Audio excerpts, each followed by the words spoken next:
Hello viewers, வணக்கம். Astro அரிச்சுவடியிலேருந்து உங்கள் ரேவதி தண்டபாணி பேசுகிறேன். நீங்கள் தடவையாக என்னுடைய வீடியோ பார்க்குறீங்கன்னா சப்ஸ்கிரைப் பண்ணுங்க. அப்போ தான் நான் போடுற வீடியோஸ் உங்களுக்கு உடனே கிடைக்கும். அன்பார்ந்த விச்சிக ராசி, விச்சிக லக்ன, விசாகம் 4ஆம் பாதம், அனுஷம், கேட்டை நட்சத்திர நேயர்களே, உங்களுக்கான டிசம்பர் 2025 மாத ராசி பலன்கள். உங்கள் ராசிநாதனும் 6 குடையனுமான செவ்வாய் 6ஆம் தேதி வரை உங்கள் ராசியிலேயே ஆட்சியாக இருந்து பிறகு 2ஆம் இடமான தனுசுக்கு செல்கிறார். ராசிநாதனின் நிலை சாதகமாக இருப்பதால் மனதளவில் தைரியமாகவும் திடமான சிந்தனையுடனும் இருப்பீர்கள். உடல் நிலையில் கவனம் தேவை. பண வரவு நன்றாக இருக்கும். குடும்பத்தில் குதூகலமான சூழ்நிலை நிலவும். குடும்ப உறுப்பினர்கள் ஒத்துழைப்பர். 2-5 குடைய குரு 9ஆம் இடமான கடகத்தில் அதிச்சார கதியில் வக்கர நிலையில் இருப்பது நிலுவையில் இருந்த வேலைகளெல்லாம் முடிக்க சாதகமாக அமையும். குழந்தைகள் கல்வி கேள்விகளிலும் பல வகையிலும் மேம்படுவர். அவர்களை நினைத்து பெருமிதம் அடைவீர்கள். குரு உங்கள் ராசியான விருச்சிகம், 3ஆம் இடமான மகரம், 5ஆம் இடமான மீனத்தில் பார்வை செலுத்துகிறார். உங்கள் சுயமரியாதையும் மதிப்பும் மேம்படும். 5ஆம் இட குரு பார்வையால் குழந்தைகளுடன் கூடி மகிழும் வாய்ப்பு உண்டு. உங்கள் முயற்சிகள் யாவும் வெற்றியாகும். தைரியம் வீரியம் மேலோங்கும். இளைய சகோதரர்களின் உதவியும் ஒத்துழைப்பும் கிடைக்கும். 3-4 குடைய சனி 5ஆம் இடமான மீனத்தில் இருக்கிறார். குலதெய்வத்தின் பரிபூர்ண அனுகிரகம் உண்டு. சுக சௌகரியங்களில் சிறிது இடைஞ்சல்கள் இருக்கலாம். வீடுமனை வாகன யோகங்கள் நன்றாக அமையும். தாயின் உடல்நிலையில் முன்னேற்றம் இருக்கும். சனி பார்வை 7ஆம் இடமான ரிஷபம், 11ஆம் இடமான கன்னி, 2ஆம் இடமான தனுசில் விழுகிறது. கணவன் மனைவி உறவு அந்யோன்யமாகவும் அன்பு பாசத்துடனும் இருக்க ஒருவருக்கொருவர் விட்டு கொடுத்து 3வது மனிதர் தலையீட்டை தவிர்ப்பது நலம் தரும். நண்பர்கள், தொழில் கூட்டாளிகள் முரண்படலாம். நீண்ட நாளே ஆசைகள் நிறைவேறுவதில் சிறிது தாமதங்கள் இருக்கலாம்.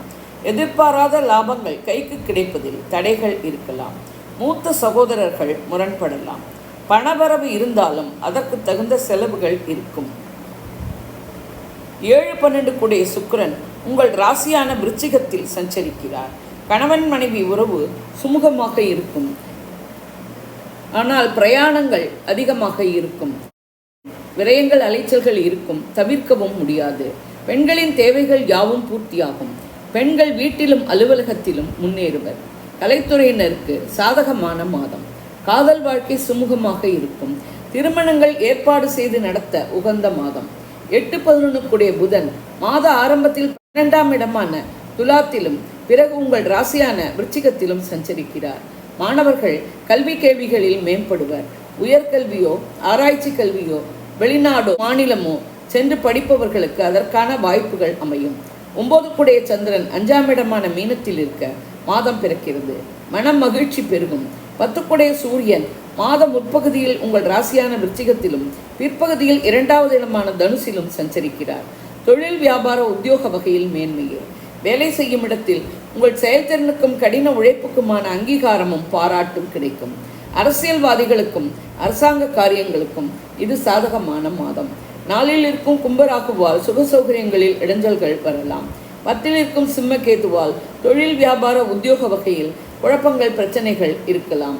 கிரகங்களால் ஏற்படும் குழப்பங்கள், பிரச்சனைகள், சஞ்சலங்கள் தீர தெய்வ வழிபாடு, ஆன்மீக சிந்தனை இவற்றுடன் யோகா, தியானம் போன்றவை கை கொடுக்கும். திருச்செந்தூர் முருகன் வழிபாடும் குலதெய்வ வழிபாட்டோடு துர்க்கை விநாயகர் வழிபாடும் மேன்மை தரும். சந்திராஷ்டம தினங்கள் டிசம்பர் 7-8. சந்திராஷ்டம தினங்களில் உஷாராக இருக்கவும், பயணங்கள், புதிய முயற்சிகளை தவிர்க்கவும், வண்டி வாகனங்கள் ஓட்டும் போது கவனமாக இருக்கவும், வம்பு வழக்குகளை தவிர்க்கவும். இது ஒரு பொது பலன். உங்கள் பிறந்த ஜாதகம், தசை, நடப்பு, புக்திப்படி பலன்கள் வேறுபடலாம். நீங்கள் இதே லக்னமானால் இந்த ராசிக்கான பலனையே எடுத்துக்கொள்ளலாம். வேறு லக்னமானால் உங்கள் லக்னம் விழும் ராசியின் பலனை எடுத்து ஒப்பிட்டு கொள்ளவும். நான் கொடுத்த இந்த வீடியோ உங்களுக்கு பிடிச்சிருக்கும்னு நினைக்கிறேன். பிடிச்சிருந்ததுன்னா லைக் பண்ணுங்க, ஷேர் பண்ணுங்க, கமெண்ட் பண்ணுங்க. நன்றி, வணக்கம்.